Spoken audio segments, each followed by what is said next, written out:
ಇರಾನ್ನ ಧೀಮಂತ ಶಕ್ತಿ ಅಯಾತುಲ್ಲಾ Syed Ali Khamenei ಕೆಚ್ಚೆದೆಯ ಪಯಣ. ನಮಸ್ಕಾರ ಸ್ನೇಹಿತರೆ, ಫಸ್ಟ್ ಕನ್ನಡಕ್ಕೆ ಸ್ವಾಗತ. ಇದು ಎಡಿಟರ್ ಸ್ಪೆಷಲ್. ಫೆಬ್ರವರಿ 28, 2026. ಈ ಡೇಟ್ನ ಇತಿಹಾಸ ಯಾವತ್ತೂ ಮರೆಯಲ್ಲ. ಇಡೀ ಜಗತ್ತು ಒಂದು ಕ್ಷಣ ಉಸಿರು ಬಿಗಿ ಹಿಡಿದು ನಿಂತ ದಿನ ಇದು. ಇರಾನ್ನ ಪ್ರತಿ ಗಲ್ಲಿಯಲ್ಲೂ ಅಳು, ಆಕ್ರೋಶದ ಬಿರುಗಾಳಿ. 36 ವರ್ಷಗಳ ಕಾಲ ಇರಾನ್ ಅನ್ನೋ ಬೃಹತ್ ಸಾಮ್ರಾಜ್ಯವನ್ನು ತನ್ನ ಬೆರಳ ತುದಿಯಲ್ಲಿ ನಡೆಸಿದ ಆ ಧೀಮಂತ ಶಕ್ತಿ ಅಯಾತುಲ್ಲಾ ಸೈಯದ್ ಅಲಿ ಖಮೇನಿ ಇನ್ನು ನೆನಪು ಮಾತ್ರ. ಅಮೇರಿಕ ಮತ್ತು ಅದರ ಸಾಕು ನಾಯಿ ಇಸ್ರೇಲ್ ಸೇರಿ ಎಪಿಕ್ ಫ್ಯೂರಿ ಅನ್ನೋ ಹೆಸರಿನಲ್ಲಿ ಮಾಡಿದ ಆಕ್ರಮಣಕಾರಿ ಆಪರೇಷನ್ ಅವರ ಕಚೇರಿಯನ್ನೇ ಧ್ವಂಸ ಮಾಡಿದೆ. ಆದರೆ ಗೆಳೆಯರೆ, ಸಾಯೋ ಕೊನೆ ಕ್ಷಣದವರೆಗೂ ಆ ಮನುಷ್ಯ ತಲೆ ಬಾಗಲಿಲ್ಲ ನೋಡಿ. ಅದನ್ನೇ ಒರಿಜಿನಲ್ ಗತ್ತು ಅನ್ನೋದು. ಯಾರು ಈ ಸೈಯದ್ ಅಲಿ ಖಮೇನಿ? ಬರೀ ಒಬ್ಬ ಧಾರ್ಮಿಕ ನಾಯಕನ? ಖಂಡಿತ ಇಲ್ಲ. ಇಡೀ ಜಗತ್ತಿನ ಜಿಯೋ ಪಾಲಿಟಿಕ್ಸ್ ಸಮೀಕರಣವನ್ನೇ ಬದಲಿಸಿದ ಮಹಾನ್ ರಾಜತಾಂತ್ರಿಕ. ಅಮೇರಿಕದಂತಹ ದೊಡ್ಡಣ್ಣನಿಗೆ ನಡುಕ ಹುಟ್ಟಿಸಿದ ನಾಯಕ ಇವರು. ಇವತ್ತು ನಾವು ಈ ಧೀಮಂತ ನಾಯಕ, ಜೀವಂತ ಹುತಾತ್ಮ ಅಂದರೆ ಲಿವಿಂಗ್ ಮ್ಯಾಟ್ರಿಯಾರ್ ಬಗ್ಗೆ ಮಾತಾಡ್ತಾ ಇರೋದು. ಯಾಕೆ ಅಂದರೆ ಇಂಥ ಬೂದಿ ಮುಚ್ಚಿದ ಸತ್ಯಗಳನ್ನು ಮೀಡಿಯಾಗಳು ಹೇಗೆ ಹೂತು ಹಾಕ್ತವೆ ಅಂತ ತೋರಿಸೋಕೆ. ಅಯಾತುಲ್ಲಾ ಖಮೇನಿ ಅವರ ಲೈಫ್ ಶುರುವಾಗಿದ್ದು ಪವಿತ್ರ ನಗರಿ ಮಶಾದ್ನಲ್ಲಿ 1939ರಲ್ಲಿ. ಬಡತನ ಅಂದರೆ ಏನು ಅಂತ ಇವರಿಗೆ ಚೆನ್ನಾಗಿ ಗೊತ್ತಿತ್ತು. ಎಷ್ಟೋ ರಾತ್ರಿಗಳು ಬರೀ ರೊಟ್ಟಿ ಮತ್ತು ಒಣದ್ರಾಕ್ಷಿ ತಿಂದು ಮಲಗಿರೋ ದಿನಗಳಿದ್ದವು. ಇವತ್ತು ಹೈಟೆಕ್ ಇರಾನ್ ಕಟ್ಟಿರೋ ಈ ನಾಯಕನ ಬಾಲ್ಯ ಅಷ್ಟು ಸರಳವಾಗಿತ್ತು. 4 ವರ್ಷಕ್ಕೆ ಕುರಾನ್ ಓದಿದ ಆ ಹುಡುಗ ಮುಂದೆ ಇಡೀ ಇಸ್ಲಾಮಿಕ್ ವರ್ಲ್ಡ್ಗೆ ಬಾಸ್ ಆಗ್ತಾನೆ ಅಂತ ಯಾರೂ ಅಂದ್ಕೊಂಡಿರಲಿಲ್ಲ. ಅವರ ತಂದೆ ಸೈಯದ್ ಜಾವೇದ್ ಖಮೇನಿ ಒಬ್ಬ ವಿದ್ವಾಂಸರಾಗಿದ್ದರು. ಅದೇ ಶಿಸ್ತು ಖಮೇನಿ ರಕ್ತದಲ್ಲಿ ಹರಿದಿತ್ತು. 1960ರ ಟೈಮ್ ಇರಾನ್ ಅಮೆರಿಕದ ಗುಲಾಮನಾಗಿದ್ದ ಶಾ ಆಡಳಿತದ ಕೈಯಲ್ಲಿದ್ದಾಗ ಖಮೇನಿ ಕ್ರಾಂತಿಯ ಕಿಚ್ಚು ಹಚ್ಚಿದ್ರು.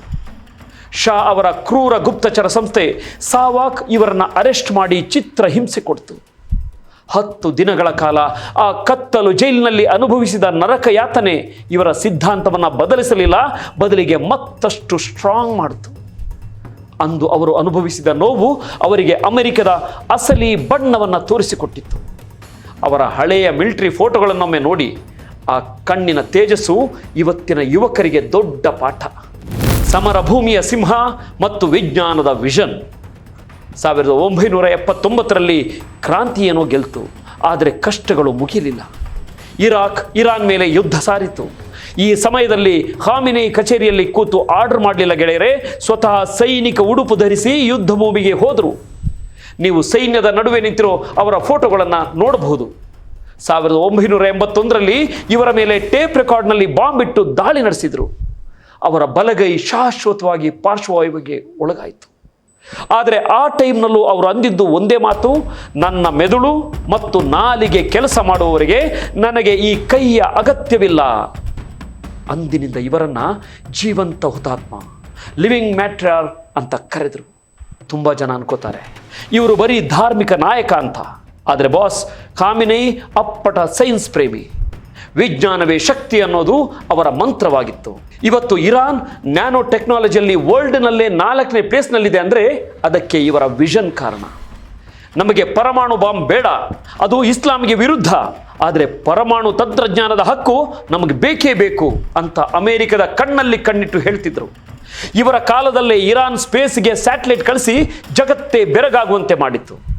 ಅಮೆರಿಕದ ನಿರ್ಬಂಧಗಳ ನಡುವೆಯೂ ಸೆಲ್ಫ್ ಡಿಪೆಂಡೆಂಟ್ ಆಗೋದನ್ನು ಇಡೀ ದೇಶಕ್ಕೆ ಕಲಿಸಿದ್ರು ಖಮೇನಿ ಅವರ ರಾಜತಾಂತ್ರಿಕತೆ ಎಂಥದ್ದು ಅಂದರೆ ರಷ್ಯಾದ ಪುಟಿನ್ ಕೂಡ ಇವರ ಮುಂದೆ ತಲೆಬಾಗ್ತಿದ್ರು.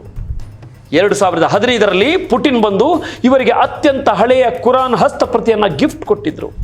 ಸ್ನೇಹಿತರೆ, ಇದು ಬರೀ ಉಡುಗೊರೆ ಅಲ್ಲ. ಅಮೆರಿಕದ ದೊಡ್ಡಣ್ಣ ಪ್ರವೃತ್ತಿಯನ್ನು ಹತ್ತಿಕ್ಕಲು ಇಬ್ಬರು ಪವರ್ಫುಲ್ ಲೀಡರ್ಗಳ ನಡುವೆ ಬೆಳೆದ ಸ್ನೇಹದ ಸಂಕೇತ. ಅಮೆರಿಕದ ಮಾತು ಕೇಳಿ ಅರಬ್ ರಾಷ್ಟ್ರಗಳು ಡ್ಯಾನ್ಸ್ ಮಾಡ್ತಾ ಇದ್ರೆ ಇರಾನ್ ಮಾತ್ರ ಎದೆ ಸೆಟಿಸಿ ನಿಂತಿತ್ತು. ಭಾರತದ ಮಣ್ಣಿನ ನಂಟು ಮತ್ತು ಮೀಡಿಯಾ ಮ್ಯಾನಿಪುಲೇಷನ್. ಈಗೊಂದು ಎಮೋಷನಲ್ ವಿಚಾರ ಹೇಳ್ತೀನಿ ಕೇಳಿ. ಸೈಯದ್ ಅಲಿ ಖಮೇನಿ ಅವರಿಗೂ ನಮ್ಮ ಭಾರತಕ್ಕೂ ಒಂದು ವಿಶೇಷ ಸಂಬಂಧ ಇದೆ. ಅವರ ಪೂರ್ವಜರು ಮೂಲತಃ ಉತ್ತರ ಪ್ರದೇಶದವರು ಅನ್ನೋ ಇತಿಹಾಸ ಇದೆ. ಅಂದರೆ ಇವರ ರಕ್ತದಲ್ಲೂ ನಮ್ಮ ನೆಲದ ನಂಟು ಇತ್ತು. 1980ರಲ್ಲಿ ಇವರು ಭಾರತಕ್ಕೆ ಬಂದಾಗ ಕಾಶ್ಮೀರಕ್ಕೆ ಹೋದರು.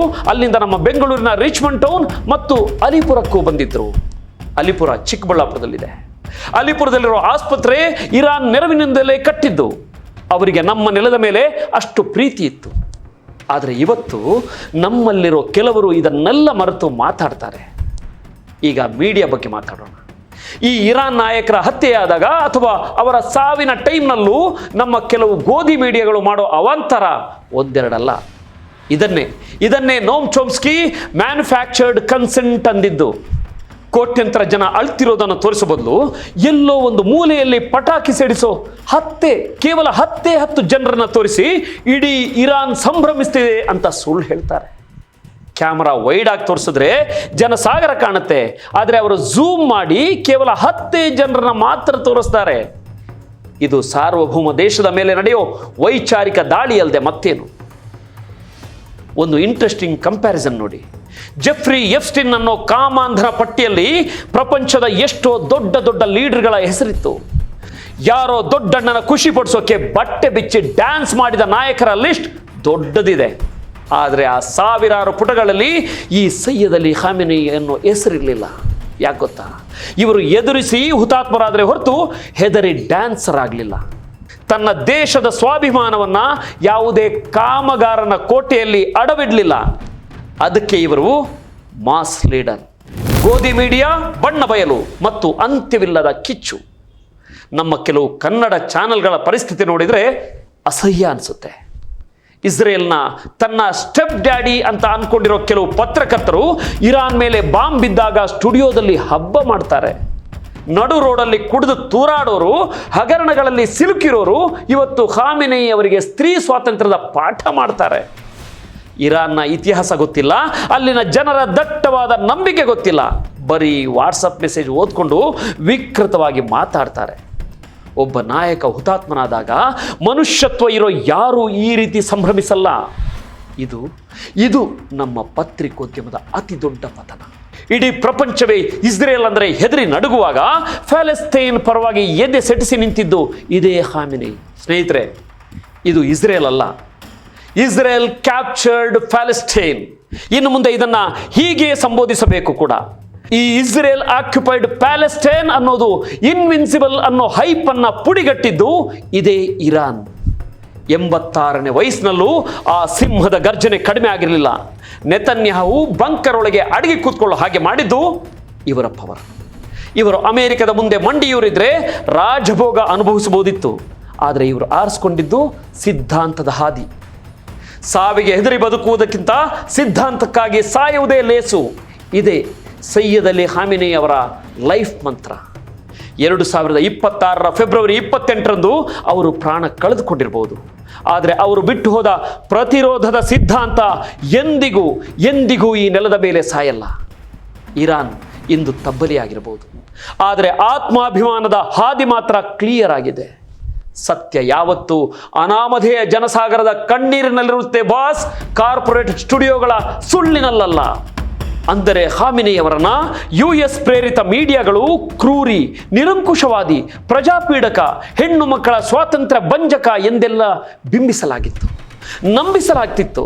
ಆದರೆ ಅವರ ಅಂತಿಮ ಸಂಸ್ಕಾರಕ್ಕೆ ಬಂದಿದ್ದ ಜನಸಾಗರ, ಅವರ ಸಾವಿಗೆ ಕಂಬನಿ ಮಿಡಿದ ಲಕ್ಷಾಂತರ ಕಣ್ಣುಗಳು ಖಾಮೆನಿ ಒಬ್ಬ ಸಂತ, ಖಾಮೆನಿ ಒಬ್ಬ ಧೀಮಂತ ಶಕ್ತಿ, ಖಾಮೆನಿ ಒಬ್ಬ ಆಧುನಿಕತೆಯ ಹರಿಕಾರ, ಪ್ರಜಾ ರಕ್ಷಕ ಅಂತ ಸಾರಿ ಹೇಳಿವೆ.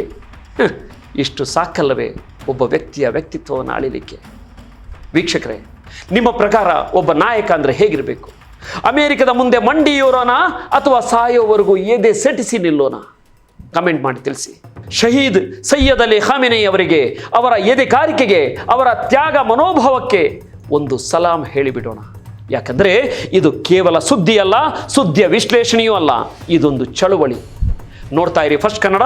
ಆಗೋದಲ್ಲ ಒಳ್ಳೆಯದಕ್ಕೆ. ನಮಸ್ಕಾರ.